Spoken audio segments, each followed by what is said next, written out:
नमस्कार, मी ॲडव्होकेट शिवराज जाधव. देशातील एक विश्वसनीय व रजिस्टर विवाह केंद्र म्हणजेच शिवराज मराठा विवाह केंद्रामध्ये तुमचे मनपूर्वक स्वागत करतो. आपण गेली अनेक वर्ष झाली मराठा समाजातील मुला-मुलींच्या लग्नासाठी प्रयत्न करतोय. त्यामध्ये आज सगळ्यात मोठा जो प्रश्न आहे महाराष्ट्रातला किंवा मराठा समाजातील मुलांचा, की शेतकरी मुलांची किंवा ग्रामीण भागातील मुलांची लग्न सध्या होत नाहीयेत. त्या लग्नासाठी खूप अडचणी येतात. कारण मुली ह्या भरपूर शिकलेल्या आहेत आणि मुलींच्या अपेक्षाही भरपूर वाढलेल्या आहेत.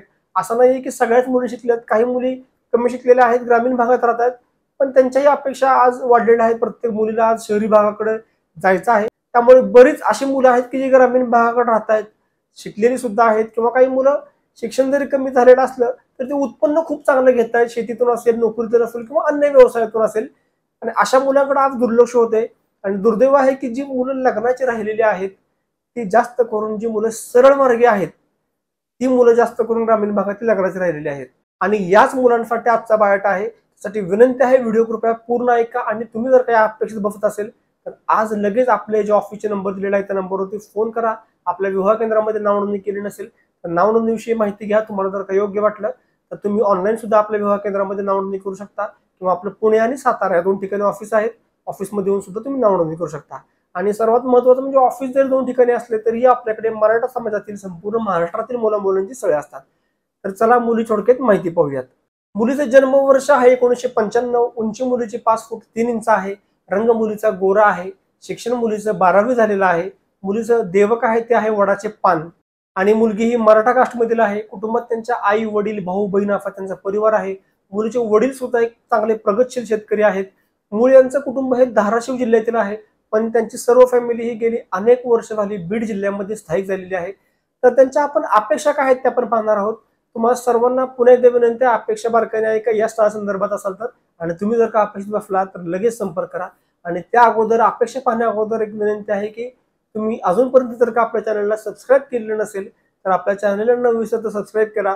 सबस्क्राईब केल्याचा फायदा तुम्हाला हा होतो की आपण जे व्हिडिओज अपलोड करतो ते सर्वात आधी तुमच्यापर्यंत येतात, आणि ते व्हिडिओ जर का सर्वात आधी तुम्ही पाहिले तर तुमचं लग्न जुळण्यास तुम्हाला मदत होऊ शकते. त्यांची अपेक्षा आहे की मुलाचं शिक्षण हे किमान 12वी किंवा त्या पुढे झालेलं असावं. मुलगा जर का शेती करत असेल तर त्याची किमान 10 एकर बागायत शेती असावी. कारण मुलीचे वडील सुद्धा चांगली शेती आहे, त्यांना भरपूर शेती आहे मुलीच्या वडिलांना सुद्धा. त्यामुळे त्यांची अपेक्षा आहे की मुलगा जर का शेती करत असेल तर त्याला किमान 10 एकर बागायत शेती असावी. आणि जर का एखादा मुलगा नोकरी करत असेल तर त्याला चांगला पगार असावा, आणि त्या मुलाला सुद्धा थोडीफार का होईना शेती मुलाला हे असावीच. आणि मुलगा हा आंबेजोगाई, मोहोळ आणि बार्शी इत्यादी भागातील मुलगा हा असावा, अशी त्यांची अपेक्षा आहे. त्यामुळे तुम्ही स्वतः किंवा तुमच्या ओळखीचं कोणी जर का या भागातील असेल, या अपेक्षेत बसत असेल तर आत्ताच त्याला हा व्हिडिओ शेअर करा. आणि सध्या काय झालंय की मी मगाशी सांगितले की अपेक्षा ह्या खूप वाढलेल्या आहेत. शेतकरी मुलांकडे खूप मोठ्या प्रमाणात दुर्लक्ष होते, आणि शेतकरी मुलांसाठी उपलब्ध असणारी स्थळे ही खूप कमी आहेत. आम्ही त्यासाठी सातत्याने प्रयत्न करतोय की शेतकरी मुलांचीही लग्न झाली पाहिजेत, ग्रामीण भागातल्या मुलांची लग्न झाली पाहिजेत.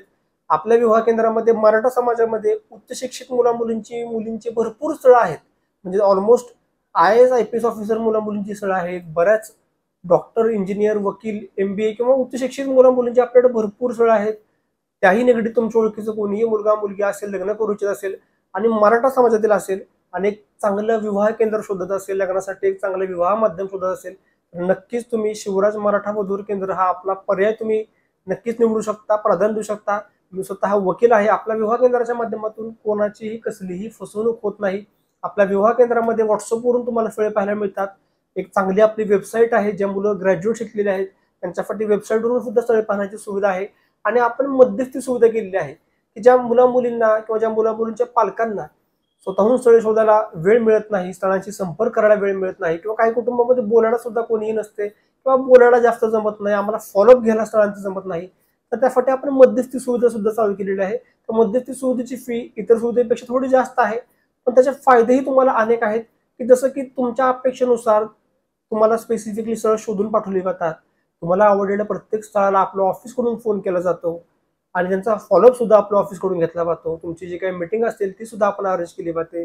आपल्याकडनं प्रयत्न हे होता येईल तेवढे 100% प्रयत्न आपण त्या सुविधेमध्ये करतो. त्यामुळे नक्कीच मध्यस्थी सुविधेचा तुम्ही लाभ घेऊ शकता. त्यामुळे नक्कीच मध्यस्थी सुविधेविषयी सुद्धा माहिती जाणून घ्या.